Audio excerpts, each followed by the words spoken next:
င့်ကိုလူရှိလူခင်များစီမဲ့လျှို့ဝှက်ချက်၄ခုကိုဒီနေ့ဒီဗီဒီယိုလေးမှာပြောပြပေးသွားပါမယ်အကယ်၍စိတ်ဝင်စားရဆိုရင်ဒီဗီဒီယိုလေးကိုစောင့်အောင်ကြည့်ဖို့ဖိတ်ခေါ်ပါတယ်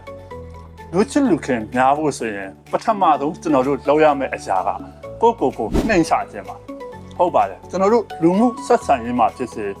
လူတွေကကိုချစ်လာဖို့ဖြစ်စေလုံးဆောင်ရမှာကိုနှိမ်ချတတ်ဖို့လိုပါတယ်ဘာကြောင့်လဲဆိုတော့ကျွန်တော်တို့ဘဝမှာသင်ယူထားတဲ့ပညာတွေရှိတယ်ကျွန်တော်တို့ပိုင်ဆိုင်ထားတဲ့ဥစ္စာတွေပစ္စည်းတွေရှိတယ်တစ်ချိန်တည်းမှာပဲကျွန်တော်တို့ရရှိထားတဲ့ຢာလူတွေရှိတယ်ဒီအရာတွေကိုကျွန်တော်တို့ပေါင်းသင်းဆက်ဆံရေးလုပ်တဲ့အချိန်မှာခဏမေ့ထားဖို့လိုပါတယ်ဒီလိုလှုပ်ထားခြင်းအဖြစ်လဲလူတွေရဲ့ချစ်ချင်းမေတ္တာကိုပုံမရရှိပါလိမ့်မယ်ဒုတိယတစ်ချက်အနေနဲ့သူ့ရဲ့မိတ်ဆွေတငယ်ချင်းတွေရဲ့အားနည်းချက်အပေါ်မှာအနိုင်မယူဖို့အရေးကြီးပါတယ်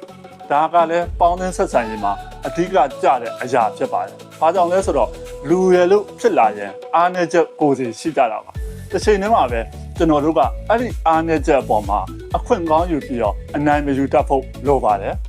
တတိယတစ်ချက်အနေနဲ့တင့်ရဲ့မိတ်ဆွေတငယ်ချင်းတွေရဲ့ယုံကြည်မှုပေါ်မှာအားပေးရှင်းမြောက်မှုတွေလုပ်ဖို့လိုပါတယ်။ဘာကြောင့်လဲဆိုတော့သူတို့ဘဝမှာဖြစ်ချင်တဲ့အရာတွေရှိတယ်။လှုပ်ချင်တဲ့လှုပ်ဆောင်မှုတွေရှိတယ်။အဲ့ဒီအရာတွေကိုကျွန်တော်တို့ကယုံကြည်ပေးဖို့လိုပါတယ်။မင်းကဒါတော့ဖြစ်မှာမဟုတ်ဘူး။ဒါတော့လုံးနေပါနဲ့ကွာဆိုတဲ့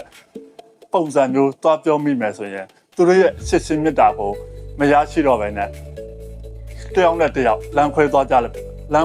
ပါလိမ့်မယ်။နောက်ဆုံးတစ်ချက်ကကျွန်တော်တို့အမှန်တိုင်းပြောဆိုဖို့လိုပါတယ်။လူတွေနဲ့ပေါင်းသင်းဆက်ဆံတဲ့အချိန်မှာကျွန်တော်တို့အမှန်တိုင်းချပြရဲဖို့လိုပါတယ်။တရားကလည်းလူတွေရဲ့ချစ်ချင်းမေတ္တာကိုရရှိစေမဲ့နောက်ဆုံးသောနည်းလမ်းလေးတစ်ခုဖြစ်ပါတယ်။အဲ့တော့လူတွေရဲ့ချစ်ချင်းမေတ္တာကိုလိုချင်တယ်ဆိုရင်တဲ့အနေနဲ့လုပ်လို့ရတဲ့ဒီဝက်ချက်၄ခုကဘာတွေလဲဆိုရင်ပထမတစ်ချက်ကကိုနှိမ်ချစွာနေပါဒုတိယတစ်ခုကအခြားသူတွေရဲ့အားနည်းချက်ကိုအခွင့်ကောင်းယူပြီးအနိုင်မယူပါနဲ့တတိယတစ်ချက်ကအခြားသူတွေရဲ့ယုံကြည်မှုပေါ်မှာအားပေးရှိမြောက်ခြင်းတွေလှုပ်ဆောင်ပါနောက်ဆုံးတစ်ချက်ကကိုအမှန်တိုင်းပြောဆိုဆက်ဆံပါဒီ၄ချက်ကိုလှုပ်ခြင်းအဖြစ်သင်ဘဝမှာလူတွေရဲ့ချစ်ချင်းမေတ္တာလူတွေရဲ့လူချစ်လူခင်များစေမဲ့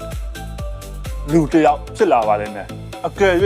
ဒီဗီဒီယိုလေးကမိတ်ဆွေအတွက်အကျိုးရှိတယ်ဆိုရင် comment မှာ yes လို့ရေးခဲ့ပါဦးနောက်ထပ်ဗီဒီယိုမှာကျွန်တော်တို့ပြန်ဆောင်ကြပါမယ်အားလုံးပဲကောင်းသောနေ့လေးဖြစ်ပါစေ bye bye